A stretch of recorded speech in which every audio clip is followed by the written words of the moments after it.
My name is Daniel Senna. I work for the Democratic Congressional Campaign Committee, the DCCC. I'm from New Mexico originally. Shout out Loretta Green. Red and the yellow. I've worked extensively in Nevada, California, Arizona. Really, the Southwest is what I consider home. I argue every day with my wife about living in Washington, D.C., but we're happy.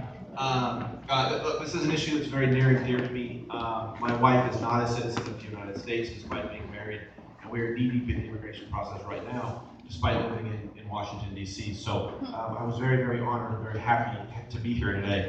I am the person who's responsible for program and numbers and figuring out where the electorate is in the DCCC. So I'm a nerd. But what I wanted to start off today with talking about is not where we are today, but where we're going to be in a few years. Because what happens to this country in 2020 is critical to this movement, and it's critical to the well-being of this country. And so I have a couple of slides that I want to chat just a little bit about and then touch on a few races. But this is where Hispanics and Latinos in the United States are growing over the next 4 years. It's very, very green, if you notice. It's growing everywhere, as it should be. You'll notice South Texas and New Mexico, my home state's a little bit slowing down just a little bit. But what's important here is that the migration trends across the country are significant, and they're significant everywhere. So it's significant in Florida, it's very significant in California, it's significant here in Nevada, of course. But also, if you look through sort of the parts that touch the water there in the southern portion of the state, that's awfully green. And that's important for a very specific reason.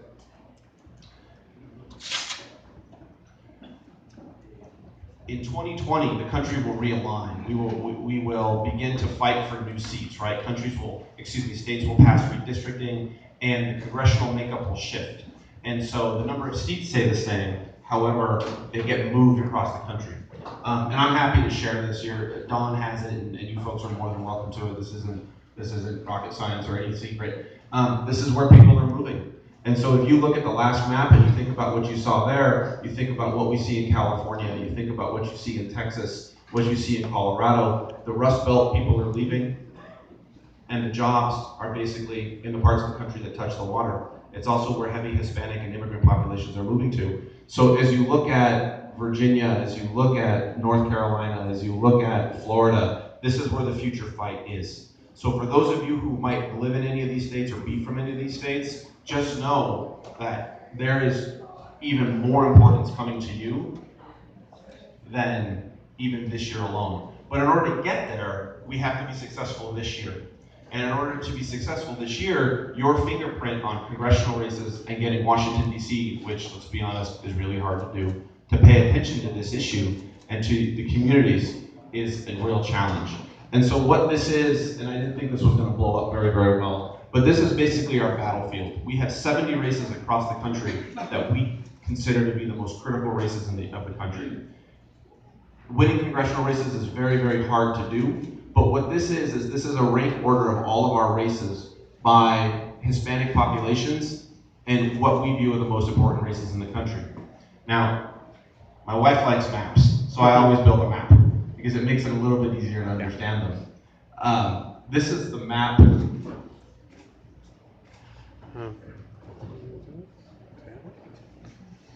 So if you take all of those data points and you just put them on a map, it makes a whole lot more sense.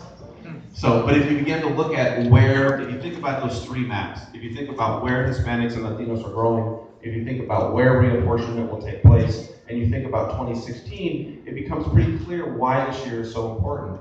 If you look at places like Florida, Texas, California, that whole segment there of Virginia and the area around Washington, D.C., these are places where Latino populations are growing by the minute, and minority populations are growing by the minute and are critical.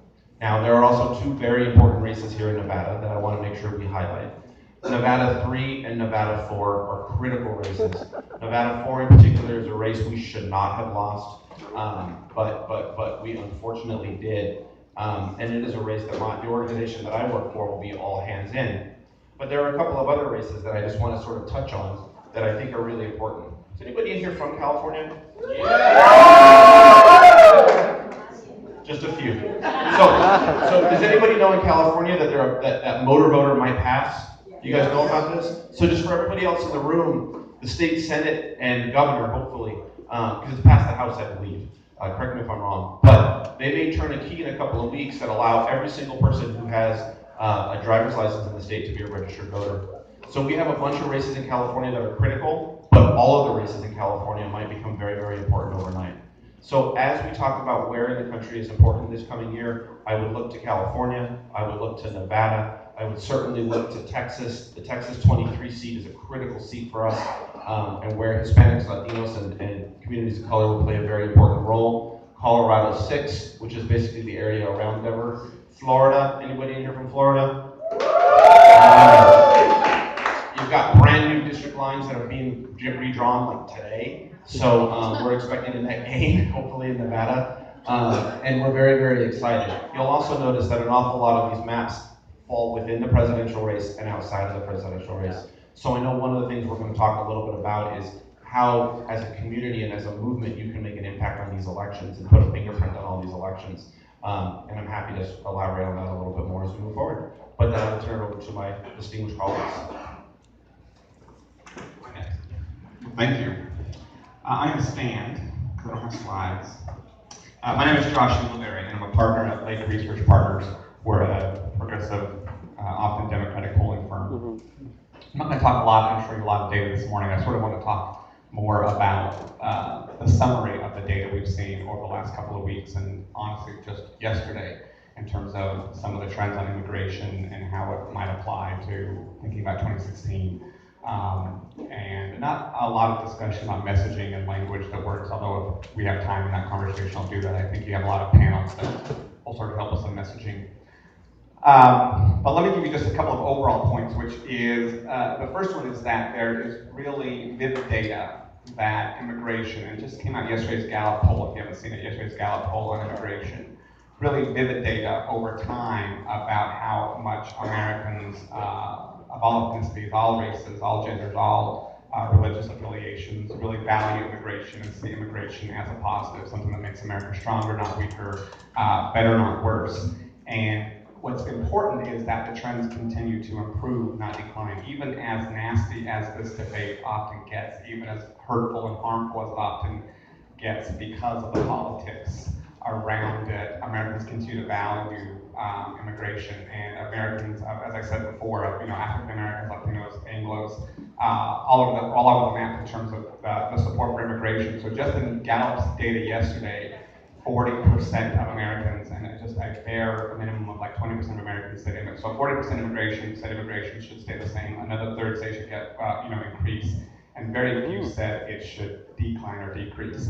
And that 40% that says stays the same years ago was trending down, and is now for the first time, or for the highest rating ever, that 40% number. So even as our sort of sometimes our most negative sort of environments around immigration, Americans continue to value immigration. One of the questions people often ask is, where is immigration a priority? So where does it fall in terms of the list of priorities? And that's really a complex question, honestly, because it often depends on what kind of question you're asking and who you're asking it to. Overall, what happens is immigration becomes a priority less for progressive folks who want to see reform and who want to see this roadmap to citizenship, and more for people who are anti-immigration. So when we look across tabs and we look at data that says who's saying immigration is important, it's more often or not the people who are anti-reform and anti-immigration who sort of lift it up. And what that means for our environment and our discussion is the kinds of people who, the kinds of candidates who are often talking about it. Less in progressive candidates in sort of their primary discussions, and more conservative candidates in their primaries. And what I mean by that is, we just take a look at the presidential primary right now on the Republican side. Their primary voters, those Republican primary voters, are awfully conservative and much less likely to support a reform package or a solution to this situation, to this crisis. And so it pushes their candidates to be much more negative and much more anti-reform. And that is where sort of their base is. So often when you look at other data, when you ask where is immigration important, the other group obviously that it pops a lot with is Latinos and Hispanics. And it's not the number one issue for Latinos and Hispanics quite often. Quite often you see education perform higher, healthcare perform higher, crime and public safety perform higher. But immigration is a priority, but it's also often just very symbolic in terms of what immigration means now and the kind of debate and the kind of priority immigration has in our community, in the Latino community in particular, because it's really a reflection of what kind of America are we going to have and what kind of America do Americans want, and how much immigrants and Latinos and Hispanics and immigrants of all of these are part of that community. So it's really hard when you think about the next day and a half of this retreat. Really, it's hard for progressives, it's hard for Democrats, or progressives in particular, to think about turning out Latinos to the levels we need them to turn out, to activate them to the level we need to activate, and to energize the level we need to energize without having immigration be a big part of that discussion. And the wash on that, or the rub on that, is President Obama is a very complex figure in that discussion, as you guys, I'm sure, and we'll discuss more over the next day or so, in terms of some reform, but very often not enough, and very often not at the pace that we appreciate or that we believe we need. And so it's hard to it's been difficult to sort of get enough energy around Obama and immigration, because he's often delivered and then not delivered, and often the way he's delivered or not delivered is often sometimes has been political, when he's doing it, when he's not doing it. So it's complex in that regard. If we think about 2016, what's interesting for us is we have no idea what we're going to get in 2016 in terms of what these candidates look like. Will one party nominate somebody who's crazy on immigration, like Ted Cruz and Rand Paul, or will they nominate somebody who has, at times, and it's a debate of where these two people are every other day, but at times have used more moderate rhetoric in terms of Rubio and Jeb Bush. Is Jeb Bush going to be nominated and speak about, as he has in the past, immigration as an act of love, or is Jeb Bush going to be nominated and speak about immigration as a criminal act?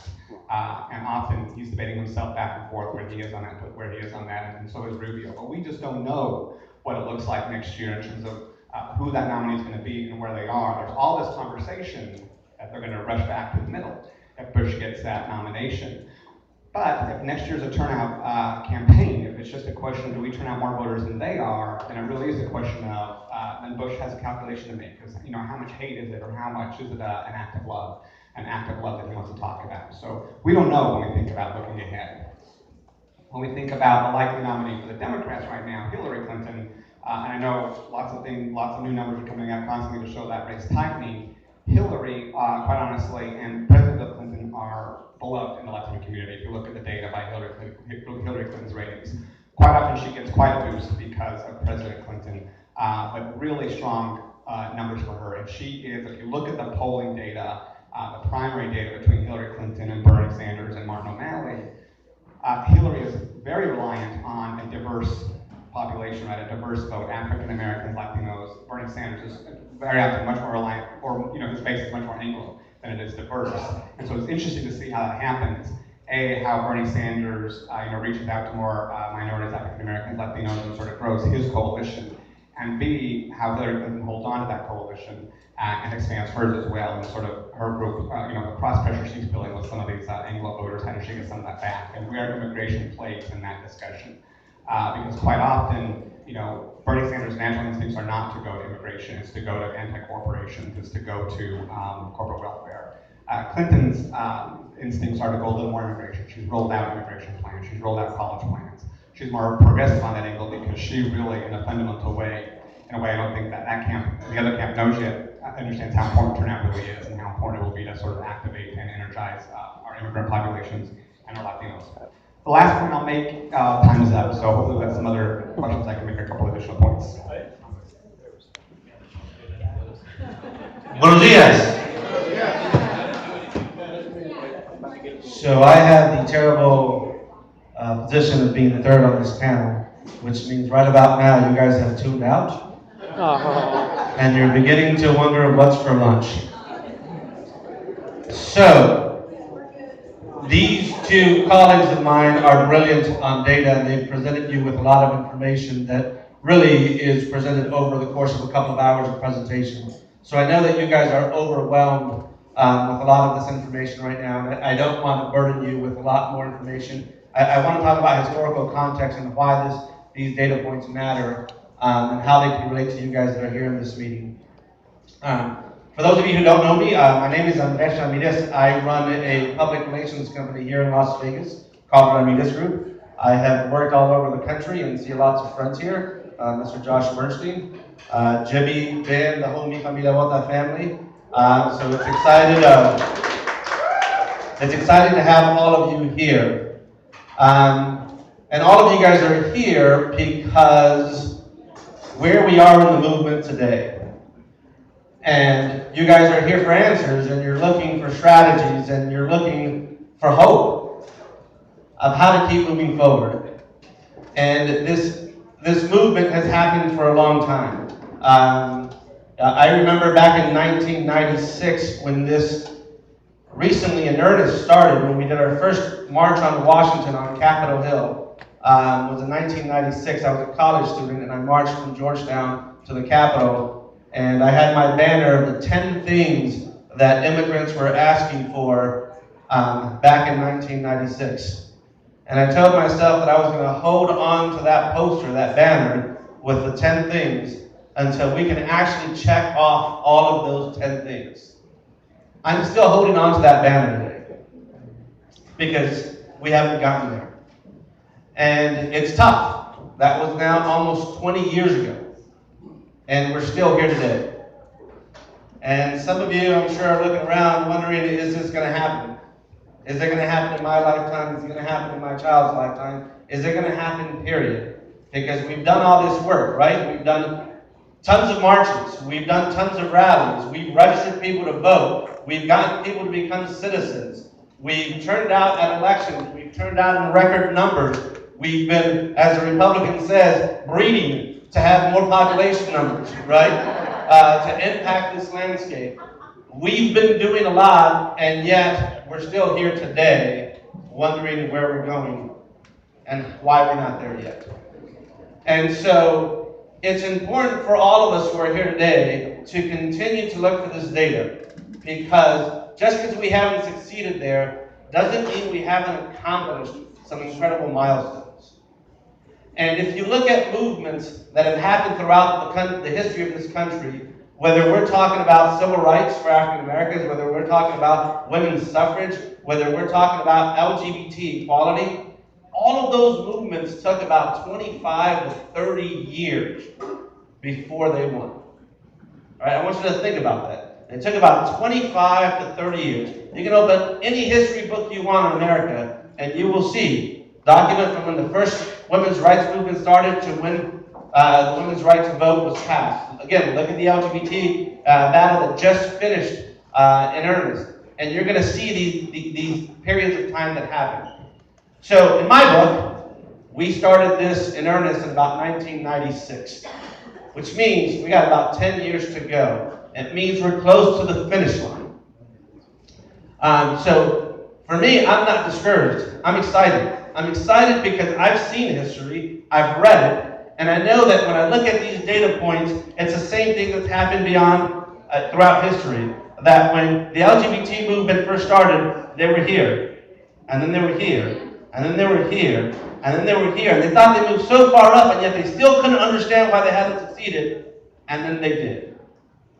And so, although it's frustrating when we see each other and we say, man, Latinos have voted in record numbers, and we did it in 2008, and we did it in 2010, and we did it in 2012, and geez, how many times do we have to vote in record numbers in order for us to win?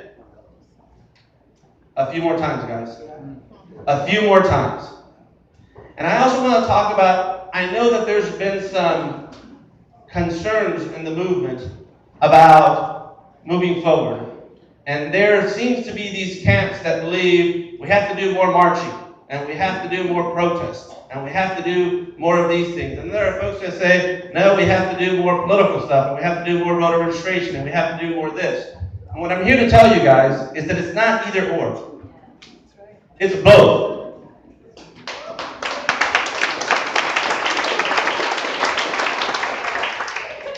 Yeah, I grew up in the political world, as did my friend Dan Senham, and he will tell you that in all the campaign schools that you go to, they tell you there's only two ways to run a campaign, right? You either run scared or you run unopposed, right? There is no option right now to discuss, do we do one thing or another? The conversation has to do, how do we do more? How do we continue to run scared until we win and not take anything for granted? And how do we hold every elected official who's running accountable for the commitments they've made to our community? Whether that is Jeb Bush, whether it is Bernie Sanders, whether it is Hillary Clinton. That the campaign promises alone are not enough, but what are they doing once they're elected, and how are they hoping to move this forward? And I will tell you, this is not an issue about whether this community or this country supports immigration reform. I've been working on this issue from a data point, as again, for the past 20 years. And I will tell you, over the past 15 years, every poll in America, when you ask the question, do you support comprehensive immigration reform, more than a majority of Americans have said yes every single time. Every time, guys. So we are winning the hearts and minds of Americans. And we are persuading elected officials. And we're getting to a critical point in which the question is no longer going to be, do we support immigration reform? But it's going to be, how do we make America truly the greatest country of immigrants moving forward? So keep that in context, continue the conversation, and let's keep working together so that we finally win this, hopefully sooner rather than in 10 years. Thank you.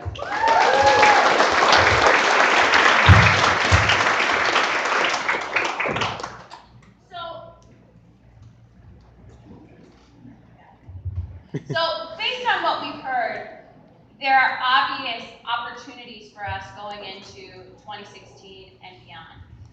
I think each of us in this room are probably thinking about what's happening in your state and what the landscape looks like all the way from the presidential down to city council potentially, and what these numbers mean for you and your communities.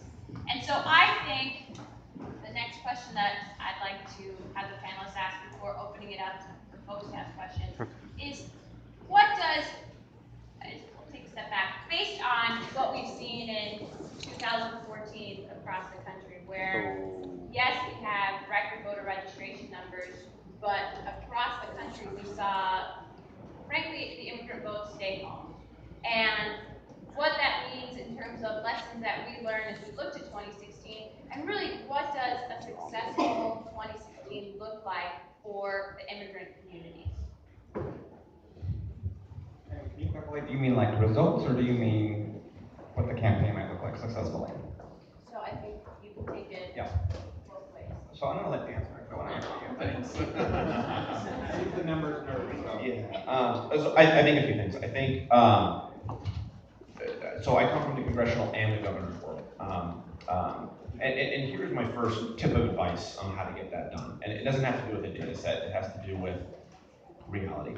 And this is building off of what Andres just said. Many of us over our political careers have been asked to conduct reg, or have been asked to show up and make phone calls, or have been asked to go out and walk on hot days, right? Anybody in this room not done that? How many of you have ever been asked to just come and meet with a candidate and tell them what's going on in your area? How many have ever been asked to put their name on a letter to the editor in support of a candidate? How many have ever shown up in an office and said, I'm willing to come and do all of those things, but I need time with you first. And I want to show you why this issue is important. And I want to show you what my community looks like. And whether they're a Republican elected official, a Democratic elected official, or a candidate, I would suggest moving forward, and I think it will create a long-term impact, that the movement takes everything that Andres is talking about, but you begin to personalize it and require them to speak, and require them to have conversations, and to exercise your muscle as human beings and as a movement in front of the elected officials. The closer you get to them, the better off you will be long-term, whether it is a governor, a senator, or a member of Congress. And so I think that's the very, very first thing I would think about. I think the other thing I would think about is where you have the opportunities in open seats, where you have the opportunities for the type of candidates that Andres was talking about, who are running scared, who are putting everything into it. They are going to be very open to listening. They are going to be more open than somebody who's been there for 25 years. And I would maximize those opportunities with open seats, and there's several of them. I think that's a question sort of what the campaign itself might look like in terms of defining success. I think that often it's too often because of, we're involved in politics and we always have and this is looking ahead to 2016, and what's in 2016 is the presidential, so we have a pretty clear day to sort of measure the metrics of perhaps how successful we've been, whether or not we send the right person to the White House, whether or not the right kinds of people in the right numbers are in the United States Senate in 2017, whether or not we made inroads in electing more of the right kinds of people to Congress with the right values around immigration. I think that's probably the number one way for us to measure, or one of the top two or three ways to sort of measure success is have we changed things in Washington by electing the right kinds of people. The other piece I would sort of say is and I saw this back wall there in terms of the caucus that you're setting up, but it's to continue to build on every opportunity we have. And one of those opportunities is coming in the next couple of weeks, right? Is the Pope, when the Pope travels to Eastern, back into Philadelphia and up into New York. And the Pope has beautiful messages on all sorts of things, from climate change to immigration reform to family-friendly issues, and sort of really capturing some of that energy and turning it into our energy. So to continue to build and build and build, event after event, to make things happen in reality.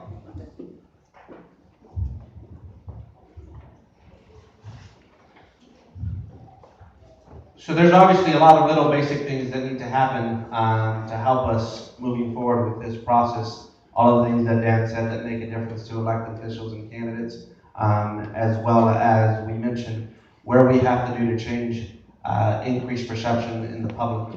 And so going on media and working with each other to keep each other informed, and talking to the press and talking on podcasts or radio stations or whatever about how we continue to spread this message is important, as well as with elected officials. But it's also, as I mentioned, it's holding elected officials accountable. There's been this ongoing debate about candidates often who tell you, well, if you just let me get elected, I'll be more of a champion on this issue, but I have to win the campaign first.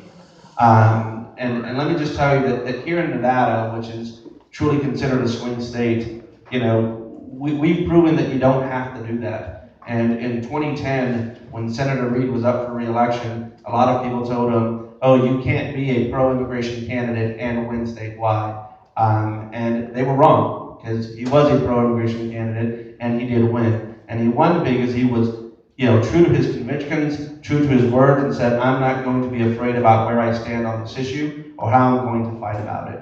And we need to encourage candidates to have the backbone and the strength to say, here's where I am on this issue, and here's how I'm going to vote, and I'm being a champion for today, and tomorrow, and the day I'm after election.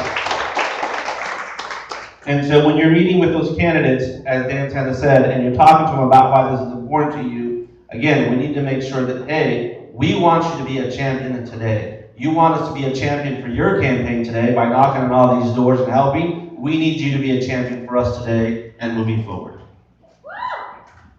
Yeah, can I just add, I think it's really powerful and exact on. In fact, I would just go one step further, is that the folks in Nevada and people who have studied that race know that he could not have won re-election without being pro-immigration and without being more progressive on that issue. He would not have turned out the number of Latinos he needed. Early vote among Latinos was higher in that year than in previous on-year elections. And so the work they did to work with the Latino community to be right on immigration was incredibly powerful. And the other example I would give you is Michael Bennet in Colorado, that exact same year, an awful year for people who were who were progressive on immigration to win elections. And Michael Bennet is another one who used it in Colorado in the right way to really, again, energize the progressive base and turn out the right kinds of voters.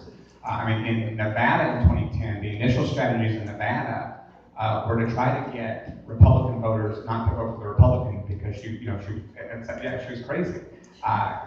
We thought that was going to have to be our strategy, is to get them not to vote, to be so turned off not to come out. And in fact, Reid, his team, and lots of smart people in Nevada knew that strategy had to be the exact opposite of that, is we had to get people out by being progressive and right on the right issues. And this was one of those. Great. So before that, I think we've got some really great information. It would be great to hear from you all in terms of questions that